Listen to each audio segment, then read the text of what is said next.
sa ulo ng mga nagbabagang sports balita. UAAP Men's Basketball Crown, pag-aagawan ng Far Eastern University Tamaraos at University of Santo Tomas Growling Tigers bukas. Alaska Aces head coach Alex Compton pinuri ang mga reformang ipinapatupad sa liga ni PBA Commissioner Chito Narvasa. Former 5 Division World Champion Nonito de Filipino Flash Donaire nagpahayag ng kahandaan eksaktong 10 araw bago ang title bout kontra Mexican top contender Cesar Juarez. De La Salle Lady Spiker Superstar Aragalan wala pa rin katiyakan kung hahataw sa UAAP Women's Volleyball Tournament.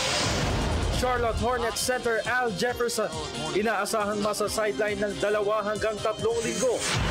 FC Barcelona star forward Lionel Messi itinuturing na paborito sa labanan para sa 2015 FIFA Ballon d'Or Award. At Serbian star Novak Djokovic muling inokupa ang year-end number 1 ranking sa ika-4 na pagkakataon.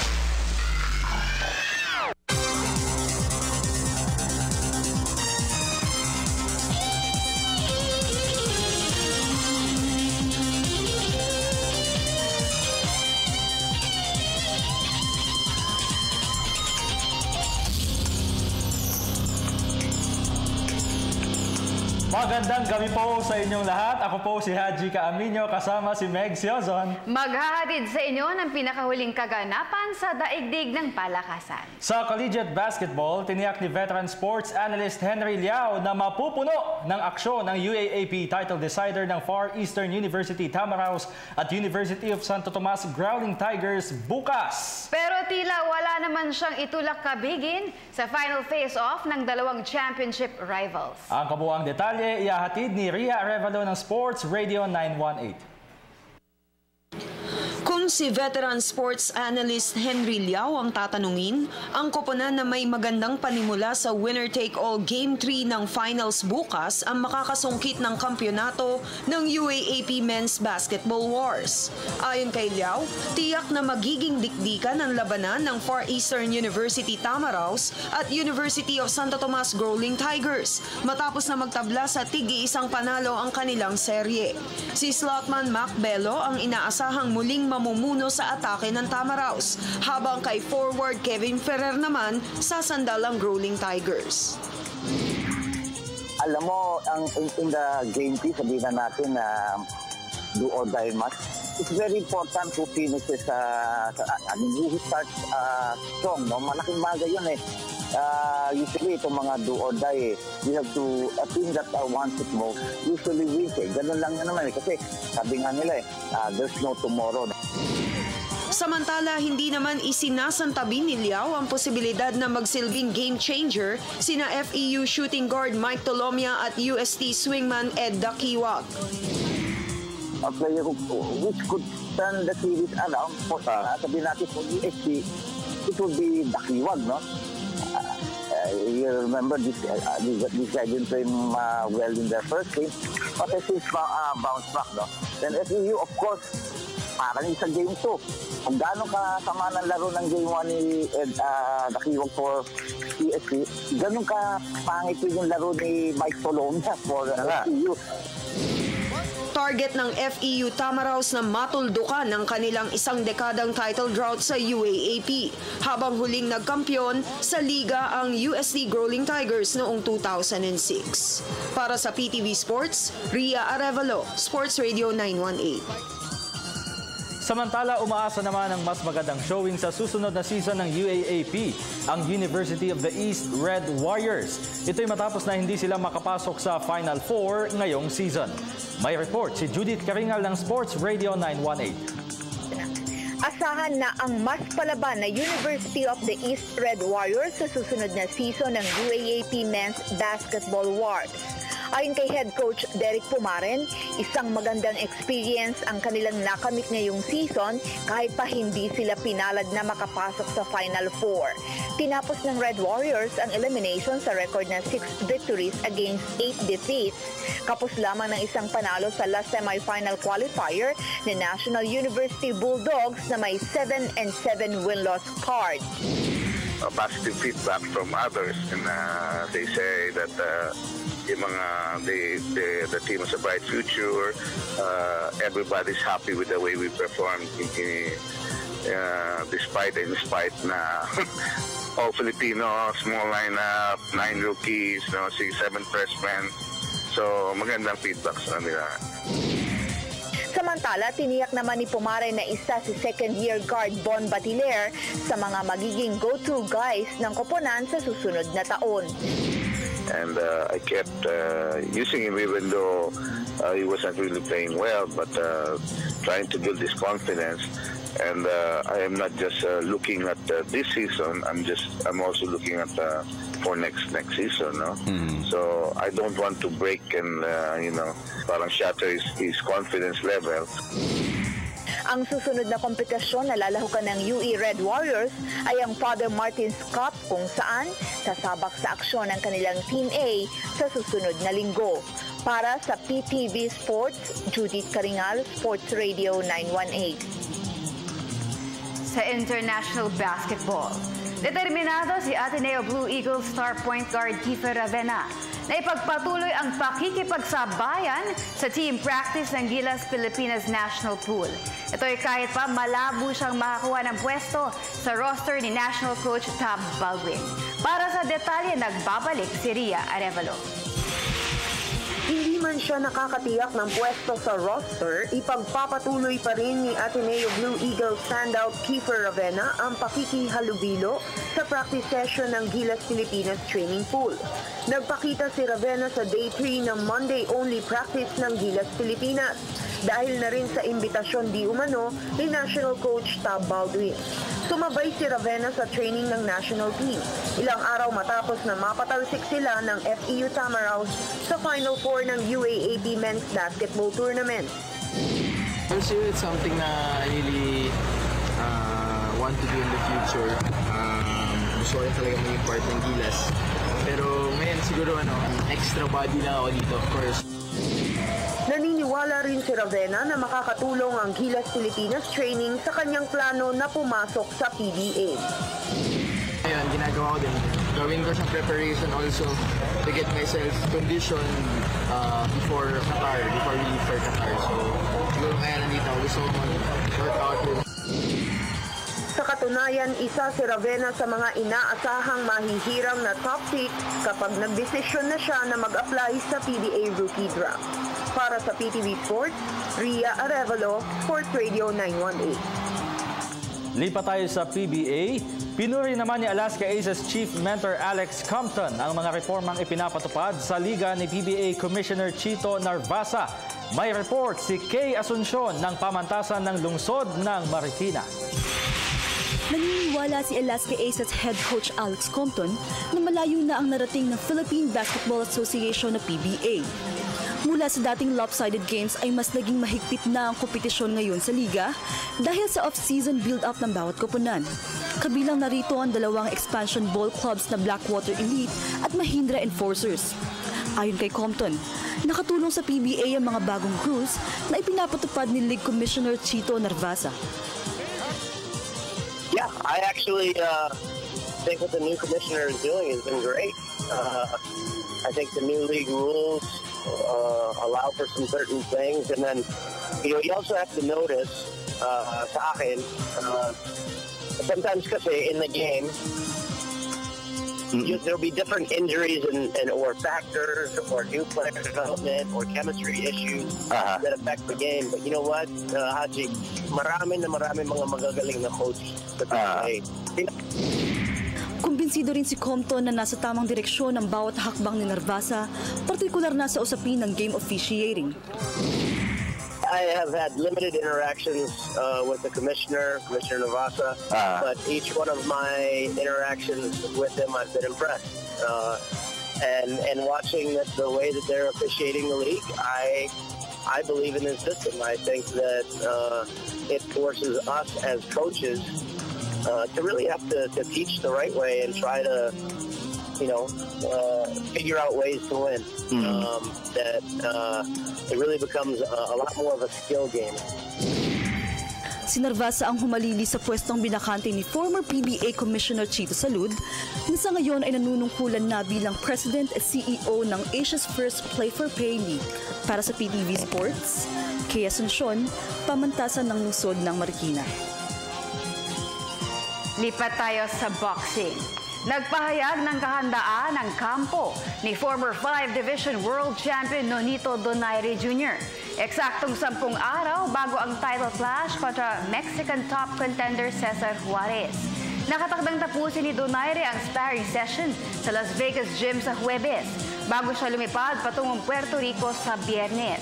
Ayon sa kanyang ama at trainer na si Nonito Donaire Sr., malaki na ang improvement ng fighting style ni The Filipino Flash at accurate na rin ang timing ng kanyang mga suntok. Nakataya ang bakanting WBO Super Bantamweight belt sa showdown ni Donaire at Juarez sa San Juan, Puerto Rico sa susunod na Sabado. Sa boxing pa rin, tila malabong mapalaban para sa world title si Pinoy Super Bantamweight prospect Genesis Servania. Ito'y matapos na dumaos-dos siya sa pang-anim na pwesto sa WBO rankings mula sa dating second spot dahil sa inactivity. Huling sumampa ng ring si Servania noong nakaraang Pebrero kung saan umani siya ng 12-round unanimous decision win kontra Mexican rival Juan Luis Hernandez. Ang 24-year-old Bacolod City puncher ay may buhay na kontrata sa ALA Promotions hanggang sa Agosto ng susunod na taon. Pero hindi siya mabigyan ng laban ng kanyang mga handlers dahil sa kanyang pagiging overweight at madalang na pagsalang sa training.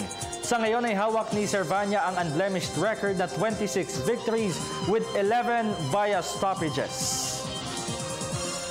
Sa volleyball, hindi pa nagdedesisyon ang De La Salle Ladies Spikers coaching staff kung ipaparada nila sa paparating na UAAP Women's Volleyball Tournament si open hitter Ara Galang.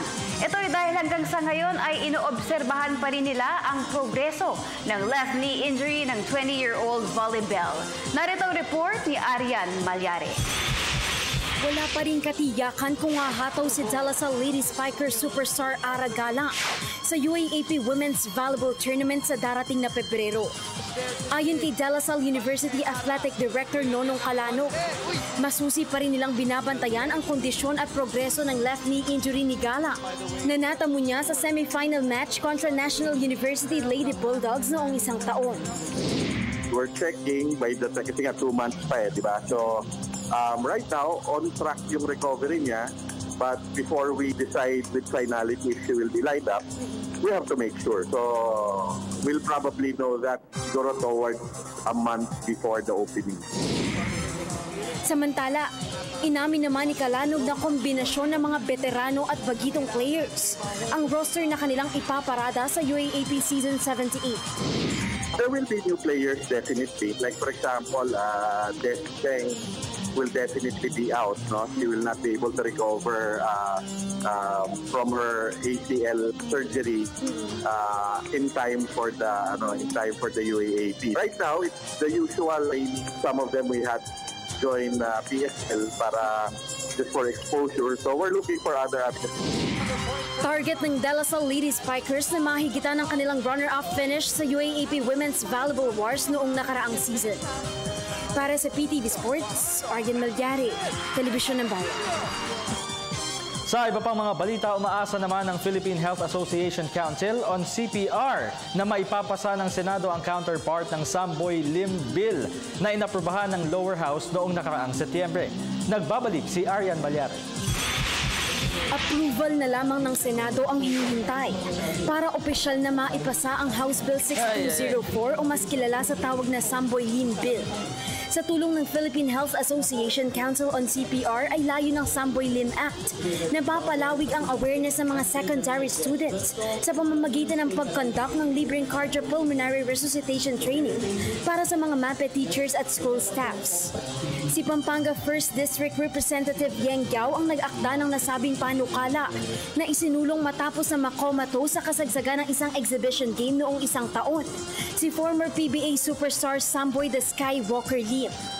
Ayon kay PHA Council on CPR Chairman Dr. Francis Lavapie, Importanteng malaman ng lahat ang kahalagahan ng CPR at hinihikayat rin niya ang bawat team na magkaroon ng sports personnel na may kaalaman dito. That would initiate yung knowledge, awareness at a very young level.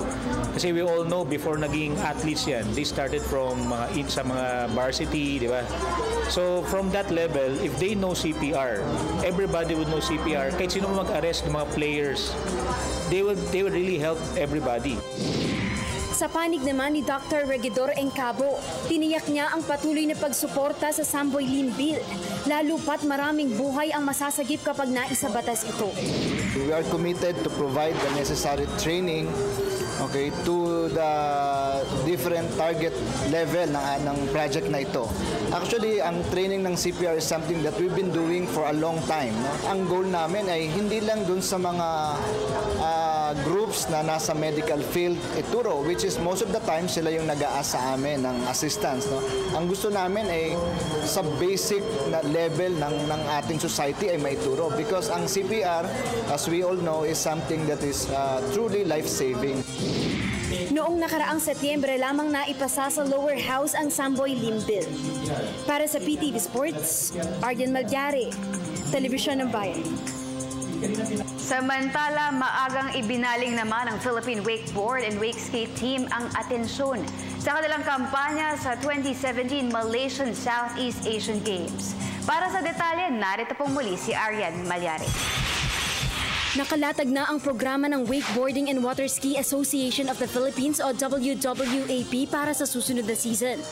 Ito'y bilang maagang preparasyon para sa pagsabak sa 2017 Southeast Asian Games sa Malaysia. Sa panayam ng PTV Sports, tiniyak ni WWAP President JV Borromeo na ibibigay nila ang nararapat na training at international exposures para sa Philippine Wakeboard and Wakeskate team na kamakailan lamang ay tumapos sa 3rd place overall sa Asian and Oceania Championship sa Taiwan, kung saan kumopo ng 2 gold medals si Susan Larson, habang nakasungkit naman si Obi Sembrano ng 1 ginto at 1 silver. Our plan is to target 2017 and 2019. So next year, we focus on training, try to really get them up again, join as much as they can in terms of regional events, however small. Actually, next year, this time, there's a World Championships in Mexico City. So we hope to be able to send the team there. Samantala, kapwa nangako naman sina Larson at Sembrano na lalo pang magsisipag sa ensayo upang muli silang makapag-uwi ng karangalan para sa bansa sa mga future international meets. I guess I will ride more, train more, ride different arms, try to learn new tricks. Spend time in the water, spend time in the cable park, proper eating, working out, keeping the body strong, so iwas injury. Sa 2017 Malaysian SEA Games ay target ng Philippine Wakeboard and Wakeskate team na mahigitan ang kanilang nakolektang 3 bronze medals sa nakalipas na Singapore meet. Para sa PTV Sports, Arden Malyari, Telebisyon ng Bayan. Charlotte Hornets center Al Jefferson, inaasahang masa-sideline ng 2 hanggang 3 linggo. Yan at ang iba pang pinakamalalaking kaganapan sa global sports sa pagbabalik ng PTV Sports.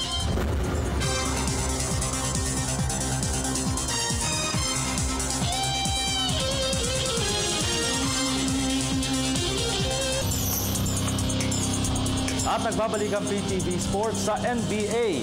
Pinatahimik ng defending champion Golden State Warriors ang home crowd sa Vivint Smart Home Arena sa Salt Lake City, Utah. Sa pangunguna ni reigning league MVP Stephen Curry na pumukol ng game-high 26 points, kabilang narito ang 4 na 3-pointers. Naungusan ng Golden State ang host Utah Jazz 106-103 kanina upang magrehistro sila ng record extending 19-0 unbeaten start sa liga. Si Curry ay nakakuha ng suporta mula kina shooting guard Klay Thompson at forward Draymond Green na nag-ambag ng pinagsamang 40 points para sa Warriors. Habang si slotman Derek Favors naman ang bumalikat ng husto sa panig ng Jazz sa kanyang total output na 23 markers at 10 boards. Mula sa score na 101 all ay pumukol si Curry na naman ng 3-pointer, 51 seconds remaining. Pero sumagot naman ng jumper si swingman Rodney Hood para makadikit sa 1 punto ang Jazz, 14 seconds left. Sa ball possession ng Warriors ay sumablay ang isa pang 3-point attempt ni Curry, subalit nagmintis din ang dapat sana'y go-ahead 3-pointer ni Hood sa huling 5 segundo ng laro. Ang susunod na makakatapat ng Golden State Warriors ay ang Charlotte Hornets sa Huwebes. Tunghayan naman natin ay iba pang mga tampok na balitang sports sa labas ng bansa. Sa report ni Cecil Kimlat ng Sports Radio 918. Inaasahang masa-sideline ng 2 hanggang 3 linggo si Charlotte Hornets center Al Jefferson. Ito'y matapos na magtamo siya ng strained left calf sa home game kontra Milwaukee Bucks kahapon. Ang 6'10" slotman ay kasalukuyan nag-a-average ng 13.7 points at 6.4 rebounds per game ngayong season kung saan 4 na beses siyang tumikada ng double-double performances para sa Hornets. Sa basketball pa rin, Washington Wizards jersey na ang isusuot ni center Ryan Hollins sa kanyang susunod na pagtapak sa playing court. Kanina ay pinapirma ng kontrata ng Hornets ang 7-foot flat slotman ilang sandali matapos na ilaglag nila mula sa kanilang roster si forward Martell Webster. Hinugot ng Charlotte Bobcats sa second round ng NBA rookie draft noong 2006. Si Hollins ay may career averages na 8.7 point at 3.1 rebounds sa paglalaro ng 9 na seasons sa liga. Sa football, itinuturing na paborito sa labanan para sa FIFA Ballon d'Or Award si FC Barcelona star forward Lionel Messi. Ito'y dahil na rin sa kanyang impresibong showing sa katatapos na season kung saan pinamunuan niya ang Barcelona tungo sa pagkopo ng titulo sa La Liga, Copa del Rey at Champions League. Kasama ni Messi sa shortlist ng mga nominado sina Barcelona teammate Neymar at Real Madrid striker Cristiano Ronaldo. Sa football pa rin, posibleng walisin ng United States Women's National Team ang FIFA World Player of the Year at FIFA World Coach of the Year honors. Ito'y kasunod ng kanilang title conquest sa 2015 FIFA Women's World Cup kung saan umiscore si midfielder Carly Lloyd ng 6 na gol sa kabuuan ng torneo, kabilang narito ang hat-trick sa championship match kontra Japan.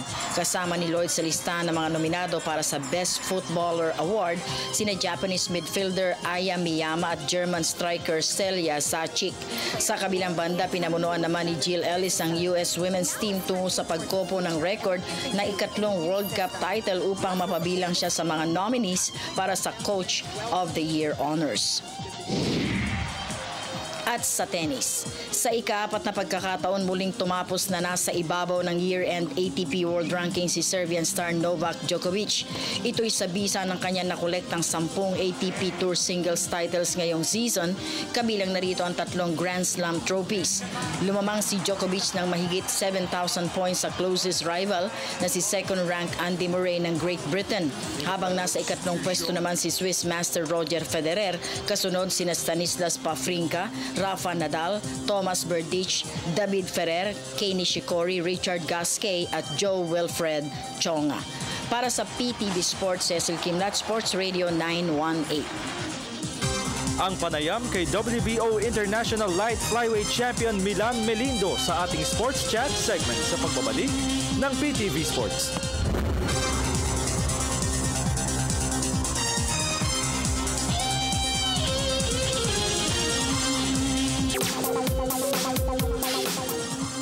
Alright, we're back mga kaibigan, Sports Chat. Dennis Principe, syempre tayo rin po ay napapakinggan, of course, sa Sports Radio 918 at napapanood sa PTV Sports. And this past weekend mga kaibigan ay nasaksihan po ng Filipino fight fans ang Pinoy Pride 34 headlined by Arthur Villanueva na hopefully makakwentuhan po natin in the coming days. But right now, one of my favorite fighters ang ating pong makakwentuhan, and he is back after that painful defeat nung kanyang huling laban for the IBF Junior Flyweight Championship. Right now, he just scored a 10-round split decision victory against Victor Emmanuel Olivo. Undefeated po yan. Nakalaban ng ating pambato from Cagayan de Oro City, pride ng Ala Boxing Promotions, of course, Milan El Metodico Melindo. Milan, good morning at welcome sa ating program. Good morning po, Sir Jerry City. Ay, bumbu pa nga lang ko Parang bago. Okay. Good morning din po sa mga listeners. Okay. Milan, I have to be honest, hindi ko pa napapanood yung laban dahil hindi ako nakapunta sa laban mo. But marami nagtatanong, split decision, ano ba nangyari sa laban na yun, Milan? Bago nangyari yung laban, bago yung the night sa fight, is ilisip po talaga is, ang sinifight po, yung laban ko is for the crowd. Hindi ko ni-aim yung victory. Gusto ko ma-enjoy yung crowd. Parang pamasko din, parang gift na rin po sa mga totoong boxing fans na hindi yung boxing is boxing talaga. Hindi kasi yung boxing ngayon the past is nasisira So ginawa kong yung best ko na yung enjoy yung crowd. At tingin mo ba, Milan, na-accomplish mo yun? Nangyari ba yun sa laban mo kay Olivo? Opo. Mahirap lang po, pero nagawa ko din po. Kasi yung kalaban ko is magaling Hindi ko naman hindi ko naman talaga na-expect. Kasi hindi ko naman kasi na-scout yung mga laban niya. So, yun ang mahirap. Yung effects mo, yung gusto mo na pagandahin mo yung laban para sa mga tao, pero hindi mo alam yung kalaban mo pala is magaling, so he can handle. Yun na nga, At saka, actually, ang original na kalaban mo dapat, di ba, si Carlos Fuentes, na taga Mexico rin. Kailan mo ba nalaman na hindi available si Fuentes at etong si Olivo, kailan mo naman nalaman na siya yung makakalaban mo? 1 week before the fight, so mga Lunes. Lunes lang? Monday. Okay. Opo. So wala na po yung sparring session, wala na po yung workout na para pag-aralan yung strategy or i-execute yung strategy para sa laban. So wala. So hindi ko pa napagandaan, so hindi ko pa napagandaan lahat po, at hindi ko pa din nakita yung fight niya sa video. So huli na po yung na-post niyo yung mga fight videos. So sa day at sa laban na po yun nakita ko, pero hindi mo na magagamit yun kasi nasa laban ka na, so hindi mo nagawa sa sparring session. Yun po ang mahirap kasi si Fuentes is matangkad at saka southpaw. Si Olivo naman po is hindi siya matangkad, tapos right-handed, so orthodox fighter. Tapos iba yung estilo si Olivo is mas magaling. Okay. 9 wins nga, yun nga lang. Walang talo, di ba? 9 wins, pero national, third, tatlong medal sa national sa Mexico. Sa Mexico. Okay. Tapos, parang Olympian nata siya. Yung qualified sa Olympian. Kung sakali, Milan, ano yung bagay na na-gain mo or natutunan mo sa laban na to? Yung ipanalo yung laban. Kung paano ipanalo yung laban, hindi, kasi nakukuha po po yun, experience ko po yun sa naglalaban ako ng mga dekano. So na-experience ko kung paano i-turn yung laban, paano ipanalo yung laban. So at later rounds, doon nila ibinubuhos lahat. Yung early round binibigay nila sa kalaban, tapos sa later rounds, doon na po yun. So, anong next, Milan? May mga nababanggit na baka kung umakyat si Donnie Nietes, baka ikaw na yung lalaban dun sa mababakante kung sakasakali. Pero right now, meron na ba kayo na pag-usapan tungkol sa plano ninyo? Sa ngayon po is, rest po muna ako. Hindi po muna ako mag-iisip o wala po muna akong sabihin kung anong next. At saka nag-iintay din po ako sa manager ko pa. Pero ano ka talaga, 108 dahil nung huli tayo nagkwentuhan few months ago, sabi mo, balak mo umakyat ng super flyweight. Baka, hindi ko po alam sa ngayon kasi, baka pagbalik ko po ng training, malalaman ko po kung anong yung weight na, paglalabanan ko po. Pero hindi ko po yung 108, medyo hirap ka na ba dyan? Kaya mo naisipan na umakyat ng timbang? Sa ngayon po, hindi ko po alam. Okay. Ay, kung sakali ba, meron kang dream fight? Meron ka bang naiisip na gustong makalaban ngayon? Naiisip na like siguro rematch doon kay sa nakalaban mo nung huli? Or ano bang laban na ngayon pinapangarap mo na makuha mo? I look forward for to fight Roman Gonzalez, but I need more experience pa po. Roman Chocolatito Gonzalez. Okay. Bakit siya? Sir, kasi gusto ko po yung yung estilo niya So magandang laban po yun for the crowd. Oo. Ayan. Pero gusto pa ng ilang mga laban bago mo siya makaharap. Opo. Okay, sige. Gusto po. Alright. So kailan ang balak mo bumalik sa ensayo? Siguro po, next month siguro po, rest muna. Kasi may sugat ako sana sa ilong po sa pag 10 rounds na headbutt. Okay. Tapos yung first round po, naglaban kami ni Olivo. Yung right hand ko is na-injury. So, ano nangyari? Ba't na-injure? Kasi natama sa ulo. Sa ulo, okay. Napag-straight ko, natama sa ulo. Sinabi ko, yung kanan ko is na-injury. Sabi niya, wag mo nang isipin. Suntok mo na lang yan. So, sinuntok ko na rin po. Kahit masakit. Pero, kasi yung goal ko is i-enjoy yung tao. So, parang wala na sa isip ko na masakit yung kamay ko. So, ayun, nangyari. Pagkatapos ng laban, ang laki ng bukol. Ayun. Pero right now, kumusta? Napa-check up na ba yung kamay mo? Hanggang ngayon, bukol pa rin. Napa-check up na yan?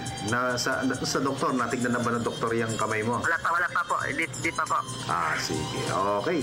Sige, Milan, balitaan mo na lang kami sa mga darating mo pang mga plano, schedule, training and everything, para yung mga fans mo. I'm sure marami ka napasaya dito sa laban mo. Mabigyan natin sila ng continuous na update. But just the same, baka meron kang mensahe sa mga fans mo. Nagpapasalamat pa ako nagpapatuloy po silang na sumusuporta sa Pinay Pride Series at saka sa mga Pinay Boxers.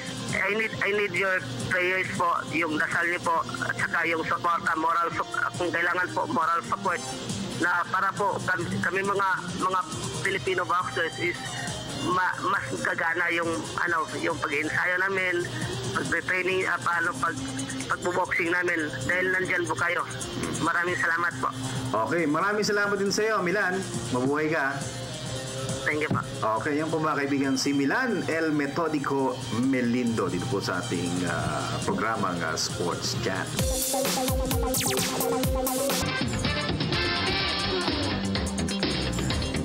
At nagbabalik ang PTV Sports. Hello po ulit. Magandang gabi po sa inyo lahat. Po talaga. Magandang gabi po. How are you? Magandang gabi sa iyo, Meg. Sa iyo din. Oo, kumusta po kayo, mga kababayan ko? Baka ma-weirdoan sila. Ano naman, ano lang ako. Anyway, moving ahead, ito na po ang ating iSports segment and of course, hinihintay nyo na po ang ating Question of the Day. Ang question of the day natin or the night. Eto na, sino ang magwawagi sa showdown ng FEU Tamaraos at UST Growling Tigers sa winner-take-all Game 3 ng UAAP Men's Basketball Finals? Send your answers at facebook.com/PTV4Sports or via our Twitter at PTV4_sports. At kung gusto nyo namang marinig ang inyong mga boses, tawag na sa 0939-276-4603. Again, 0939-276-4603. But wait, there's more. Wala lang. Wait, wala lang. May Twitter ba tayo? Pang ano lang, ang tawag doon, yung mga napapanood mo sa TV na nag-aalok ng... Nag-ad. But wait, there's more. If you call right now, we're gonna give away free... Biopatch. Biopatch and Sweet and Fit. Ganun. Bukas na, Meg. Yes! Game 3, exciting. Eh. Alam mo, mabilis daw naubos yung ticket. Madaming scalpers. So dapat pala... nasa Lasal pa ako, ganyan eh. Pag mag-UAP na, tapos gusto namin manood. Dami nang nagbebento sa sa labas ng school.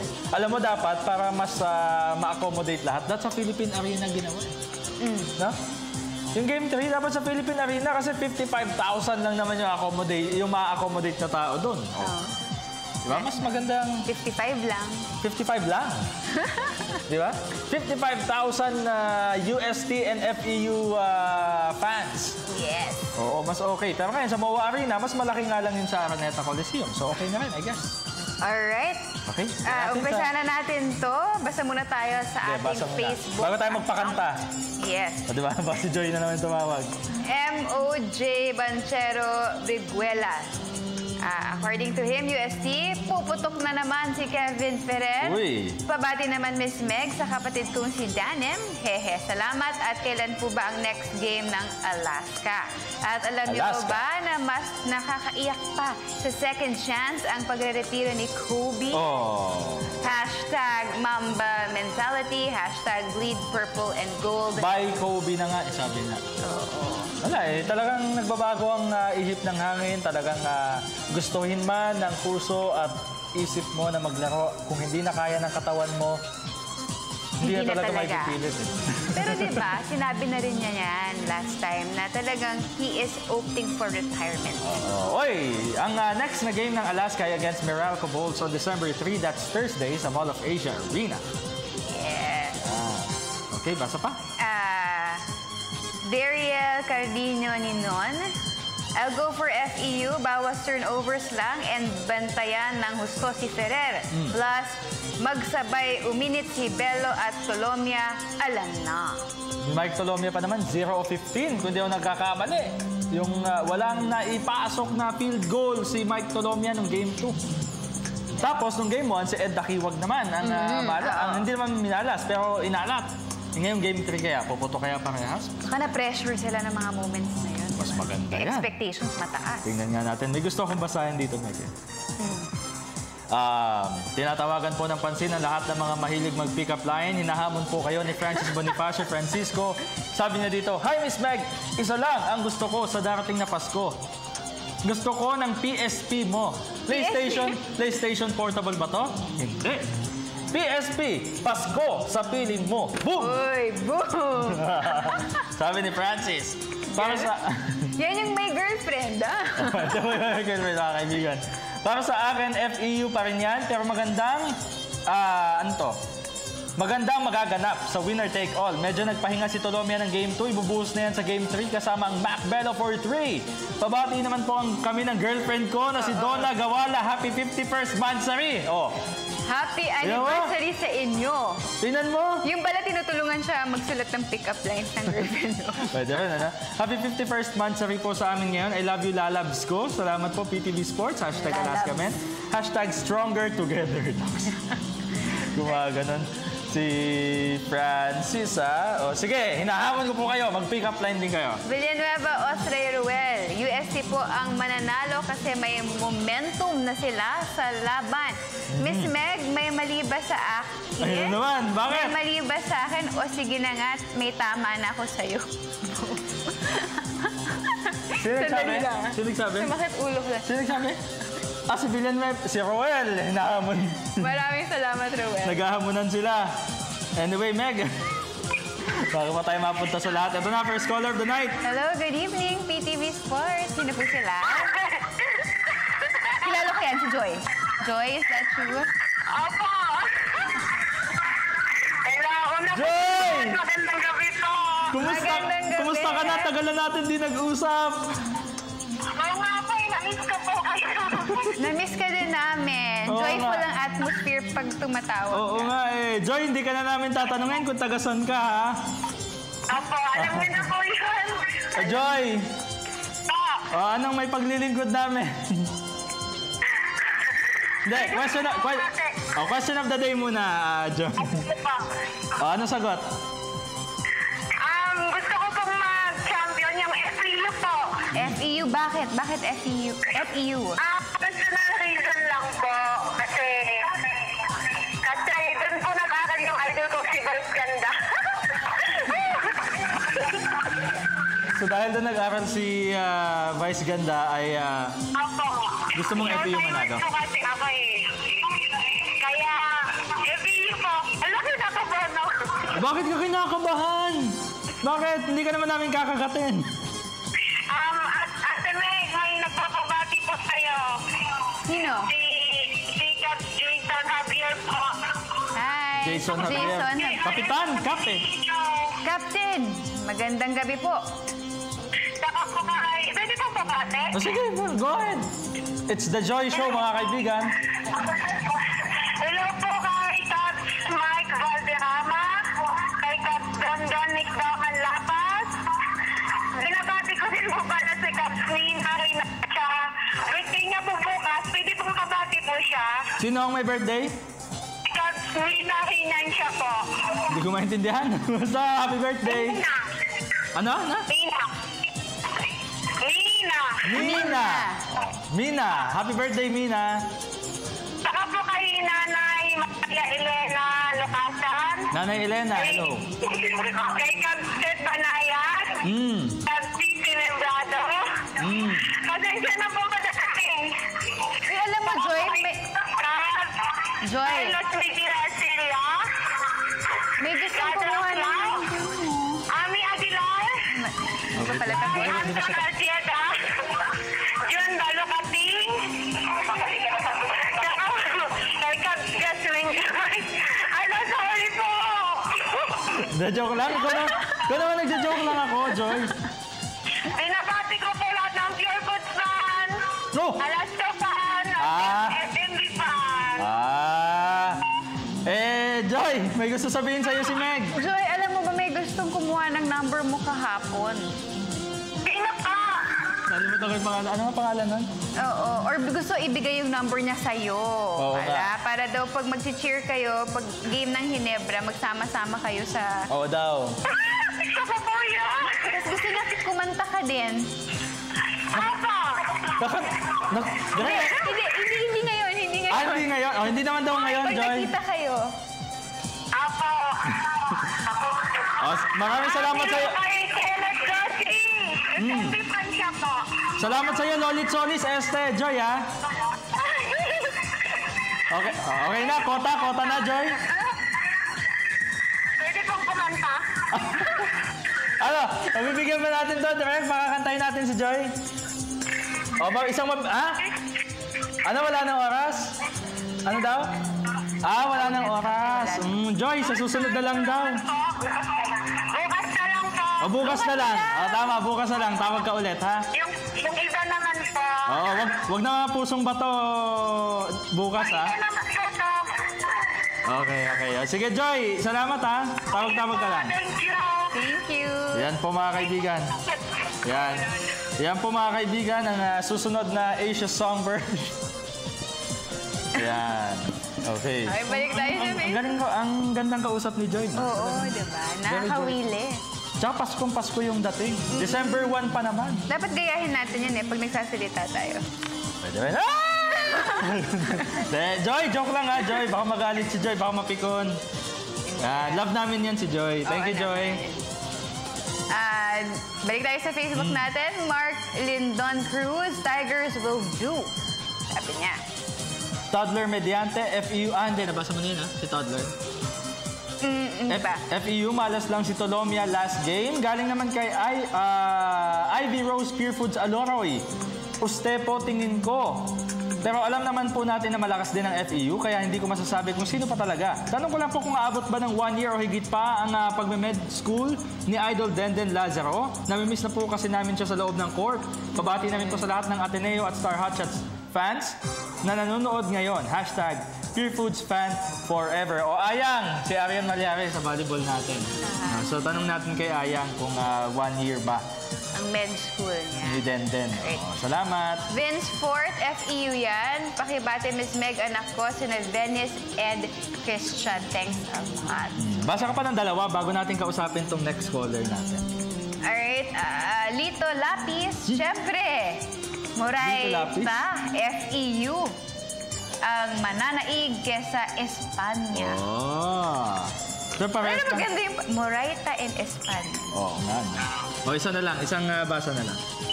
John Melo Paras, USC, nag-advise na si Jose Manalo estepidoha rin. Okay. Ay, nako. Okay, caller tayo. Hello, good evening, PTV Sports. Hello po, magandang gabi.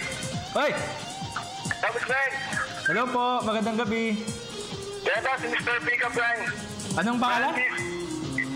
Francis Francisco. Francis Francisco. Tapos, Frank.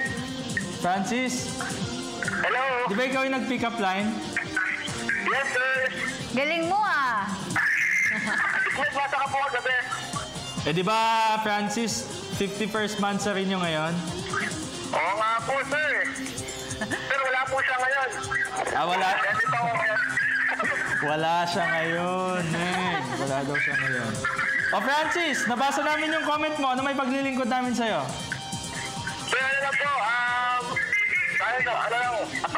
sa FEU po, bukas. Sure na sure yan. Sure na sure, FEU. FEU yan. Sino ba paborito mo? Nag-struggle siya. Sino ba favorite mong player daw ng FEU? Yan, sino po, Mac Bello. Si Mike Dolomia. Mac Bello and Mike Dolomia. Ba, may gusto kang kantahin. Total, mansa rin nyo. Sir, kakanta po? Oo. We wish you a Merry Christmas. Pang mansari yan. Ang sweet. Alam mo, nahihiya na po ako. Nahihiya na si Nahihiya na po ako, sir. Sige, go, bate. Binabati ko lang po yung girlfriend ko. Hello, Dana. Happy 51 Mother's Eve. Hello, Bismate. Saka po binabati ko po yung mga Alaska issues ko po. Okay. Alaska po, yung mga loot namin Japan. Salamat po, sir. Okay, salamat din, Francis, ha? Sige po, Sir Haji and Bismate. Okay. Hi. Yan po. Salamat. Patatawarin, ha? Sa susunod na lang, ha? Patawad. Ayan, salamat Francis. Yan po mga kaibigan, si Francis ng San Mateo Rizal yata ito si Francis Bonifacio Francisco. Alright. Ayan, balik tayo sa Facebook. Lloyd Kahigan, Jerusalem. Pabati na rin po ng Jerusalem family dito sa Palawan na laging nanonood ng programa ninyo. Thank you daw. Team James Vargas Rios, para sa akin FEU yan. Diyan galing si Mark Barroca At saka ayaw nang maulit ng FEU yung nangyari last year. FEU na yan, Idol. Haji, balita naman kina Iman Shumpert at Kyrie Irving. Kailan ba sila makakalaro? Pang-ilan na ba sa scoring list? Si Idol Lebron. At bakit hindi ginagamit si Seth Curry ng Kings? Hi, Meg. Pabati naman kami dito sa UP Diliman. Hi! Sa lahat ng nanonood sa UP Diliman, dyan ako nagja-jogging. Yun. Gabi-gabi daw nakatutok sa PTV Sports. Salamat. Okay, sige, assignment natin yan. Pero si Kyrie Irving tsaka si Iman Shumpert injured kasi. So, may nagsabi sa atin, di ba, na January pa babalik. Si Shumpert tsaka si Irving, hindi pa pwede ngayong taon kasi nagpapagaling pa po talaga. Si Seth Curry, hindi ba ginagamit? Baka may injury yun. Si LeBron James sa scoring list, sige wait lang, King James Vargas Rios. Basa ka muna, Meg. Byron Sibayan, FEU po kasi solid sila. Hahaha. Go, go, go. Good luck din po sa laro ng SMB bukas. Solid. #SMB fan. Okay, sige, basta pa. Nagahangin. Gilbert de Guzman, kaya mo yan? I think USC kasi makikarry over nila yung momentum sa Game 3, pati sa FEU ay history repeats itself like last year. Pabati de Guzman family ng Cavite. Yan, dahil hindi pa naglo-load yung aking phone, sige, basa pa tayo ngayon. Alvin Jadiap Javier, FEU yan. Babawi si Bello Tolomia, tsaka si Pogoy. Pabati naman sa akin, Miss Meg, sana ma-meet naman kita. Hehe, ang ganda mo po. May trade po ba sa PBA? Salamat. So far, wala pa. Oo. So far, wala pa yan. Eto, kausapin mo natin last caller of the night natin, Meg. Hello, good evening. Ay, Idol. Hello. Ano pong pangalan nila? Idol, magandang gabi. Ang pangalan? Hello. Hello, Idol. Anong pangalan? Si Franco de la Cruz po ito. Sino po? Franco de la Cruz. De la Cruz lang naintindihan ko. Anong first name? Franco de la Cruz. Yan. Franco, isang mabilisan daw at naubos na yung oras natin. Anong sagot sa question of the day? ESC FEU yata. Bakit may yata? UST ang mananalo. UST. Bakit UST? Matagal na yung delicate champion eh. Deserving. Okay. Sige, bati ka na lang, Idol, at naubos na oras natin. Binabati ko yung kasama kong si Mercy. Okay. Si Mercy, binabati ko. Ayan, okay. Maraming salamat, Franco, ha? Binabati ko kaya sa dalawa. Oy, salamat sa'yo, Franco, ha? Thank you. Okay, mga kaibigan, niya po si Franco. Yan, Franco de la Cruz. Salamat. O dahil naubusan naman ang oras natin, gusto natin pasalamatan ang ating major sponsor. Yes, hindi po natin makakalimutan pasalamatan ang Sweet and Fit. Mga kaibigan, ako, napaka-epektibo po kung kayo nagda-diet, gaya namin ni Meg. Yes. Pwede pong pang-alternatibo sa sugar. Katumbas po na isang sachet ay 3 teaspoons na po yung tamis. Pwedeng gamitin sa cereals, sa cakes, sa pastries, sa tea, sa coffee, sa juice. Kompleto po yan, mga kaibigan. Kaya gumamit na po kayo for a healthier you, Sweet and Fit. Kung masakit naman ang inyong mga kasukasuan at ang inyong mga katawan, anong gagamitin? Gumamit kayo ng BioPatch. BioPatch. Ibang iyong stress sa katawan. BioPatch Force powder, mga kaibigan. Available na po yan sa mga leading drugstores nationwide. Yan, mga pasasalamat natin, Meg. Maraming salamat sa View Blends at the House of Silhouettes. Amazing Playground, California Bow, Halos Medical Center, Miss Babes of Dermesthetics, Frank and Marcel Graphics, My Jewelry Box, and of course, Bill Couture. Ayan, maraming salamat po sa De Los Santos family, dyan po sa Nangka, sa Marikina City, to Owen. Hello sa Padua family, dyan po sa Liano, sa Caloocan City. To my mama, I love you. Papa Ginger, Ate Roseanne, I love you. Si Papa, mag-birthday na sa December 3. Happy birthday in advance. And I love you. And of course, to Miss Isa, I love you. Thank you very much, mga kaibigan sa Sports Radio family. Thank you. Dahil magja-jogging na daw. Sila? Sabi ni Direk Cathy Garcia Molina. Magja-jogging na. Okay, Sports Radio family, sa Brigada News FM, thank you very much, guys. At pansamantala ko po si Haji Caminio. Meg Siozon. At ito po ang inyong paboritong pinagkakatiwalaan.